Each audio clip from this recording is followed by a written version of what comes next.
हरियाणा के पूर्व मुख्यमंत्री भूपेंद्र सिंह हुड्डा के खिलाफ प्रवर्तन निदेशालय ने सख्त एक्शन लिया है। हरियाणा में इस साल के अंत में विधानसभा चुनाव होने हैं। राजनीतिक हलचल के बीच हरियाणा में गुरुवार को कुछ ऐसा हुआ जिससे पूर्व सीएम भूपेंद्र सिंह हुड्डा की आने वाले दिनों में मुश्किलें बढ़ सकती है। प्रवर्तन निदेशालय यानी ईडी ने हुड्डा सहित EMAAR, MGF समेत दूसरे आरोपियों के खिलाफ दर्ज मनी लॉन्ड्रिंग के मामलों में एक्शन लिया। EMAAR MGF कंपनी की 834 करोड़ रुपए की संपत्ति को अटैच कर दिया गया है।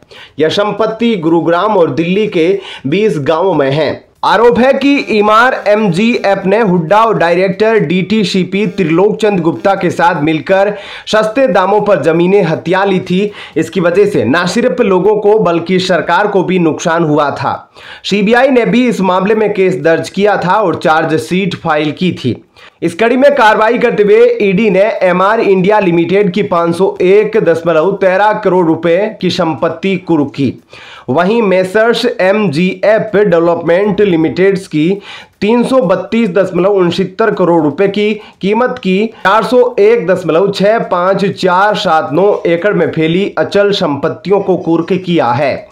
हरियाणा और दिल्ली के 20 गांवों में कुर्क की गई संपत्तियां स्थित है। साथ ही MR इंडिया लिमिटेड और MGF डेवलपमेंट्स लिमिटेड दोनों पर ही गुरुग्राम के सेक्टर 65 और 66 में आवासीय प्लॉटेड कॉलोनियों के लिए DTCP से मिले लाइसेंस के मद्देनजर मनी लॉन्ड्रिंग मामले की जांच की जा रही है।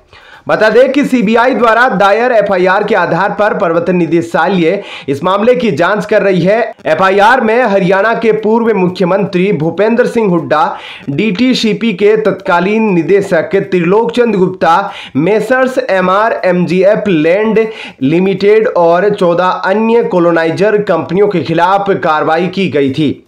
बता दें कि यह पूरा मामला सरकार और आम जनता के बीच हुआ धोखाधड़ी से जुड़ा है।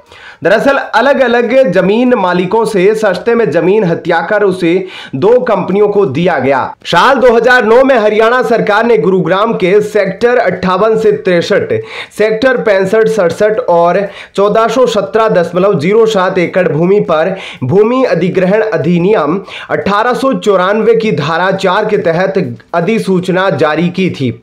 ईडी की कार्रवाई के बाद से बीजेपी ने हुड्डा के खिलाफ हमले और तेज कर दिए हैं। शुक्रवार 30 अगस्त को ही बीजेपी के वरिष्ठ नेता और हरियाणा के पूर्व गृह मंत्री अनिल विज ने कहा, भूपेंद्र सिंह हुड्डा का यह ईडी मामला बहुत ही बड़ा मामला है। इस आदमी का केस चल रहा है और वह मुख्यमंत्री बनने का सपना देख रहा है। उन्होंने आगे कहा, इन्होंने किसानों को रुलाया है सेक्शन 4, सेक्शन 6 लगाकर। किसान रास्ते में ही अपनी जमीन बेच देता था, बिल्डर माफिया इसे खरीद लेता था। यह बहुत बड़ा कांड है। मामले में भूपेंद्र सिंह हुड्डा भी मिले हुए हैं, उनके कुछ अधिकारी भी मिले हुए थे। अनिल विज ने कहा, किसी भी हाल में हरियाणा की चाबी इनके पास नहीं दी जानी चाहिए। यह मामला पहले से चल रहा है, लगातार कोर्ट में केस है। चुनाव के वक्त FIR दर्ज नहीं हुई, CBI कोर्ट में केस चल रहा है। हुड्डा हरियाणा की राजनीति में कांग्रेस का मजबूत चेहरा है। एक दिन पहले ही पूर्व सीएम भूपेंद्र सिंह हुड्डा के एक ब्रह्मास्त्र के कारण कुमारी शैलजा और रणदीप सिंह हुड्डा प्रदेश में सीएम पद की दावेदारी से बाहर हो गए हैं। फिलहाल इस खबर में इतना ही। आगे की अपडेट के लिए बने रहिए लाइव टीवी न्यूज के साथ। धन्यवाद। जय हिंद।